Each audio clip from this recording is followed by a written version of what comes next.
আসসালামু আলাইকুম। প্রতিদিনের মতন আমি আবারও হাজির হলাম। যাই হোক, আজকে আমি অনেক দূরে চলে আসছি একটা জমিদার বাড়ি দেখার জন্য। সবাইকে নিয়েই আসছি। যাই হোক, এটা অনেক দিনের আশা ছিল যে আসবো আসবো করে আসা হচ্ছিল না, তাই চলে আসলাম। খুব সুন্দর একটা জমিদার বাড়ি।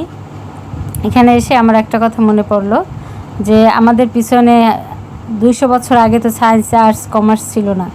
কোন বিজ্ঞানী বানাইছে, কোন ইঞ্জিনিয়ার বানাইছে, কার মাথা থেকে এত সুন্দর সুন্দর করে পিলার, রুম, কোঠা, প্রত্যেকটা জিনিস দেখার মতন। এটা যখন নতুন ছিল, হয়তো আমার বাপ দাদারা কেউ জন্মই হয়নি। আমি যতটুকু জেনেছি এটা এখানে 200 বছর আগে সেই জমিদার বাড়ি, বা এতটুকু যে জানতে পারছি। তারপরও ভালো লাগছে।